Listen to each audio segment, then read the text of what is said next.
Imagina un escenario en el que el bien y el mal están en una batalla constante. Para muchos, la pregunta surge, si Dios es todopoderoso, ¿por qué no puede simplemente destruir a Satanás y a los ángeles caídos? Parece una solución sencilla, pero la realidad detrás de esta pregunta es mucho más profunda de lo que pensamos. ¿Qué papel juega Satanás en el plan divino? ¿Por qué su existencia persiste? Estas preguntas han intrigado a teólogos, filósofos y creyentes durante siglos. Según la tradición cristiana, Satanás no siempre fue el enemigo de Dios. De hecho, fue creado como un ángel hermoso lleno de luz y poder. Se le conocía como Lucifer, uno de los seres más cercanos a Dios. Era el ángel de la luz, el portador de la aurora, el más glorioso de todos. Pero en algún momento algo cambió. El orgullo y la ambición lo llevaron a rebelarse, arrastrando consigo a un tercio de los ángeles del cielo. Así comenzó la gran rebelión, una guerra espiritual que continúa hasta el día de hoy. Pero volvamos a la pregunta, si Dios tiene todo el poder, ¿por qué no ha eliminado ya a Satanás y sus seguidores? Muchos creen que, al ser Dios omnipotente, debería poder hacerlo con un solo pensamiento. Sin embargo, aquí es donde entra en juego uno de los conceptos más complicados de la teología, el libre albedrío. Desde el principio, Dios otorgó a sus criaturas, tanto humanos como ángeles, la libertad de elegir. Lucifer, a pesar de su belleza y poder, tuvo la capacidad de elegir entre servir a Dios o rebelarse, y eligió lo segundo. Los ángeles que lo siguieron también tomaron su propia decisión. Si Dios simplemente destruyera a Satanás, estaría contradiciendo uno de los principios fundamentales que él mismo estableció, el derecho a elegir. Esta es una parte esencial de la relación entre Dios y sus criaturas. Este principio del libre albedrío es crucial para entender por qué Dios permite la existencia de Satanás. Si Dios interviniera en cada momento de maldad y destruyera a los que eligen oponerse a Él, ¿qué significaría realmente la libertad de elección?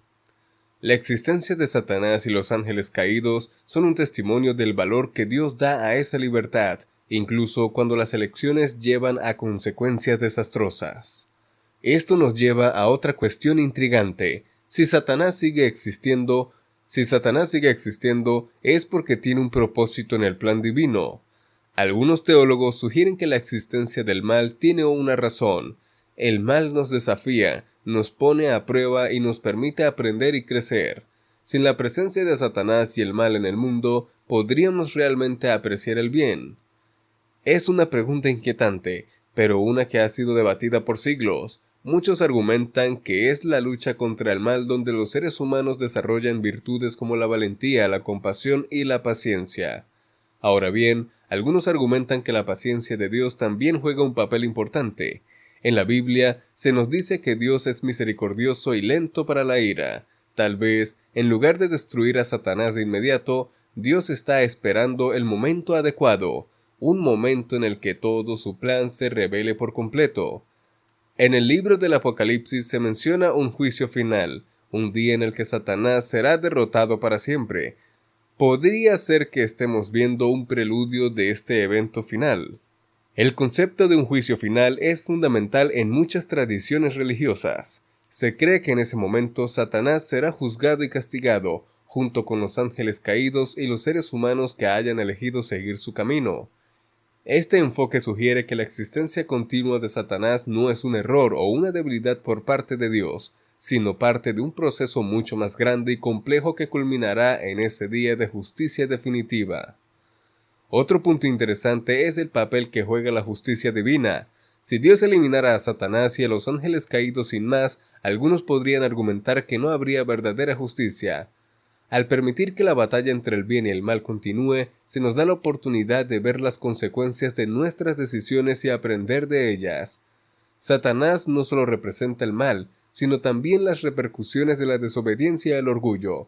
En cierto sentido, su existencia es un recordatorio constante de lo que sucede cuando nos alejamos de Dios. A lo largo de la historia, ha habido muchas interpretaciones sobre la relación entre Dios, Satanás y los ángeles caídos. Algunas corrientes del cristianismo sostienen que el mal es simplemente la ausencia del bien, una sombra que solo existe en la medida en la que la luz lo permite. Si Dios es la luz, entonces Satanás es la sombra, siempre presente, pero incapaz de existir por sí mismo. Este concepto proviene de San Agustín, quien enseñaba que el mal no es una entidad en sí misma, sino la privación del bien. Si este es el caso, Satanás no es una fuerza opuesta a Dios en el sentido tradicional, sino una distorsión de lo bueno.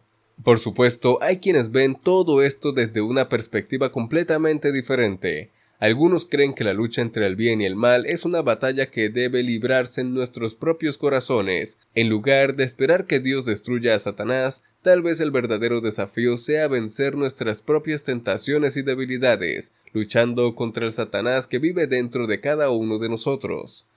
Esta interpretación más personal se enfoca en la responsabilidad individual. Dios, según esta perspectiva, no destruye a Satanás porque nosotros mismos debemos hacer el trabajo de resistir el mal y elegir el bien en nuestras vidas cotidianas. Además, algunos estudiosos creen que Satanás, aunque poderoso, está limitado por lo que Dios le permite hacer. En el libro de Job, por ejemplo, vemos cómo Satanás no puede actuar sin permiso de Dios. Esto sugiere que aunque Satanás todavía está presente en el mundo, su poder está controlado por el Creador. Así que, aunque no ha sido destruido, no es libre de hacer todo lo que quiere. Esta limitación puede ser una forma de mostrar que, en última instancia, el poder de Satanás es insignificante en comparación con el de Dios. Y hay algo más que considerar: la redención. La Biblia menciona que Dios desea que todos se arrepientan y vengan a la verdad, incluso los peores pecadores. Aunque es un tema que genere mucho debate, algunos teólogos han especulado si el mismo Satanás, en un giro inimaginable, podría tener la oportunidad de redención en el plan de Dios. Aunque esta idea es muy controvertida, plantea muchas preguntas profundas sobre la naturaleza de la misericordia divina. Si Dios es verdaderamente misericordioso, ¿hasta dónde se extiende esa misericordia? Al final, la pregunta de por qué Dios no destruye a Satanás y a los ángeles caídos puede no tener una respuesta sencilla. Tal vez sea una cuestión que nunca entenderemos por completo mientras estemos en este mundo. Tal vez sea una cuestión que nunca entenderemos por completo mientras estemos en este mundo. Pero lo que está claro es que esta batalla entre el bien y el mal ha capturado la imaginación de la humanidad durante milenios y probablemente lo seguirá haciendo. ¿Qué piensas tú? ¿Es Satanás una figura que debe ser destruida o tiene un propósito más profundo en el gran esquema de las cosas? Tal vez la respuesta esté en algún lugar entre el libre albedrío, la justicia divina y el plan más grande que aún no podemos ver. Mientras tanto, la lucha continúa, tanto en el mundo espiritual como en nuestros propios corazones. Y con esto llegamos al final de esta gran lección. Espero que haya sido de ayuda y nutrición para ti. Espero que haya servido de guía para tus respuestas. De serlo, déjanos un like, un comentario. Recuerda por favor suscribirte al canal y activar la campana. Hasta una próxima.